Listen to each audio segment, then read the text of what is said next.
Melton. Got to get back. Morant on the move. He throws it back, and he throws it away. A lot of people have theories on why the Memphis Grizzlies often look a lot better without Ja Morant. I'm here to help break it down a little bit for you guys. My name is Tony. My friends call me the Great TPR. Welcome to the Per Sources YouTube channel. Now, a lot of you are probably wondering, how could the Memphis Grizzlies be better without Ja Morant? He has tremendous averages. He's improving. He's electrifying. Very fun to watch. People debated him over Luka Doncic on ESPN at one point. There was a lot of stupid takes about Ja. So I understand why people overhype Ja Morant, and he is really good. But I also need you to understand, this is not the first time we've seen something like this where a team is better without their superstar, quote-unquote, franchise point guard. When you think of an ideal offense in today's NBA, you need to think about the Golden State Warriors. The ball zips around, is very hard to predict. It's not just one guy trying to score. Teams like think Damian Lillard with the Portland Trail Blazers and James Harden with the Houston Rockets. They were fun to watch during the regular season, but they often fell short when facing some of these really good defenses. And I'm willing to wager we're seeing something very, very similar with Ja Morant.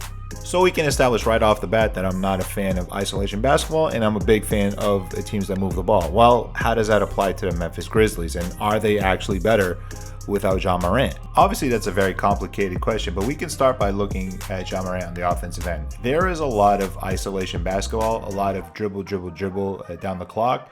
That leads to a lot of misses, and this was very prominent before the Grizzlies went on their winning streak, where Ja would especially blow games late with a lot of isolation basketball that just was very easy to predict and just didn't generate points when the Grizzlies needed him most. I think the biggest issue with this is that the Grizzlies are not particularly that much better at passing when Ja's not there. They do a lot of dumb isolation things, but where this really becomes an issue is in the fourth quarter.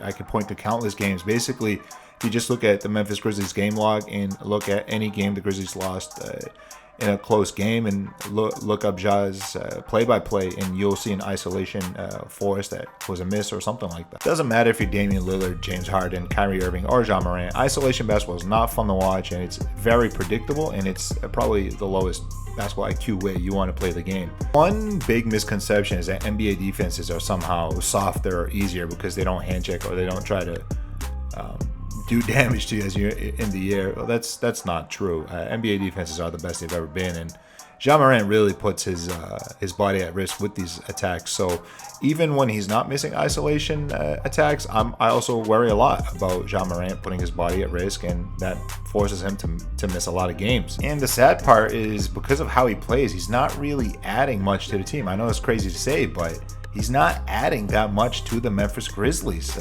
on both ends of the court. It's really frustrating to watch. Perhaps even worse than what Ja does when the ball is in his hands is what he does when the ball is not in his hands. Oftentimes, I find Ja Morant just sitting in a corner on offense, not particularly in a great position to do anything with it, but he's kind of just, minding his own business and out of the play. I don't understand how that benefits the Grizzlies. He's not moving without the ball like Curry or Klay Thompson would. It's just very frustrating to watch. Now, Ja is a very talented player, and he is very capable. I just think for him to fit in with this team, he's going to really need to see what they do without him when he's on the bench or not playing entirely, and try to fit into that. As you guys see here, there's just a lot of ball movement late in games. If you look at late in games where the Grizzlies did win, you'll often find no Ja Morant and a lot of ball movement, a lot of clutch defense that comes from 5 different guys on the Grizzlies. It's never one guy. A lot of the energy comes from Dillon Brooks, but it's never one guy. There's usually a lot of different guys touching the ball, a lot of different guys doing things with it, and I think Ja Morant can learn a lot from that. Standing in the corner, isolation basketball is why he looks a lot worse than who he is as a player. Another thing that really hurts the Grizzlies is they play really good team defense, which requires communication and being in sync with each other, rotating appropriately, which Ja Morant does basically none of. And I think a lot of it is because he's just not there. I don't think he lacks basketball IQ. I do think he's a smart player, but a lot of times the Grizzlies are lost in communication, and the announcers will very subtly say, Ja Morant, but they won't really call him out. I'm here to tell you guys, Ja Morant costs his team a lot on both ends of the floor, and it's really frustrating to watch. This is a team that's been defined as a grit city again. They win these clutch matchups late in games, and a lot of it on the defensive end, whether it's Steven Adams or Dillon Brooks or a plethora of different players. The Memphis Grizzlies get it done on both ends of the floor, and that's usually when Ja Morant's not there. It's kind of sad to see. A lot of times people say Ja's a great player because he's made a few blocks or cool steals that showed up on House of Highlights or something, but what about the other 47 minutes of the game? What about all the hustle and the hard work that Grizzly players put in that I often don't see from Ja except on highlight plays? Unlike some of those star players I was mentioning earlier where it's just a team building around one guy, the Grizzlies are very deep. They have a lot of guys. I had to Google to find out who they are. They have a lot of players that can hoop. Ja is surrounded by great talent. He should really be utilizing that and playing off of the energy that Dillon Brooks plays on like everyone else. Basketball is not just a game of analytics. When Ja Morant dribbles, takes up shot clock, and then just shoots a bad shot, it's not just a bad analytical shot. It really demoralizes the team, and it has led to a lot of Grizzlies losses. If you look at how they crumbled a lot of late in games, just rewind a little bit and see some of the shot selection Ja was taking. Quite simply, no good team fears Ja Morant. But are the Grizzlies actually better without Ja Morant? They do play better without him, but no, they're not better without him. They actually do need a closer. Every team needs a superstar closer. Let's use the Celtics as an example. They have multiple guys that can get you a bucket late. But you have to have a main guy. That doesn't mean that main guy has to dribble. That means the main guy needs to find the ball late. The Grizzlies don't have that yet. Could Ja Morant become that guy? We haven't seen it enough, but we have seen it in flashes. The Grizzlies are going to need Ja Morant to buy in to their style of play, to move in the basketball late, and trusting that you will get it back at the right time to take the right shot. Until then, the Grizzlies are going to be a fun team, but they're going to struggle. Ja Morant has a lot of maturing to do. If you've made it this far into the video, drop a basketball emoji before I drop my closing thoughts so I can give you guys some special love in the comment section. Here's the deal, boys. If it was me, I would trade Ja Morant, get some pieces, and build around the existing core, right?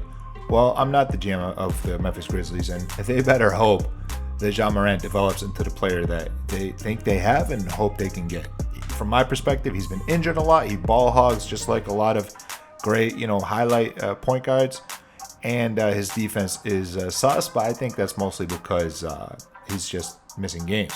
On the flip side, the Grizzlies do everything without him a little bit better, but nothing that much better without him. It's not like, the Celtics used to play a lot better when Gordon Hayward was in there versus maybe Isaiah Thomas wasn't. There were a lot of flashes where they move the ball a lot better if you look a few years back, which a lot of guys hearing this are like, what? When were the Celtics better without Isaiah? Yeah, you didn't watch basketball. Welcome to Per Sources. I'm here to educate. If you don't believe me, do me a favor. Watch the Warriors. Watch the Celtics. Watch the Heat. Watch the Suns. Watch the Nuggets even. Tell me what you see. I bet you'll see a lot of ball movement, a lot of unpredictable offense. Then watch the Grizzlies. Watch the Jazz. Watch the Raptors. A lot of predictable basketball. If you enjoyed this, please consider subscribing. Join the debate on any of our social medias. Let me know what you guys think about Ja Morant and Memphis Grizzlies. Till next time, Per Sources misses nothing. Scores on this team, and then give it to him, DB. Give it to him.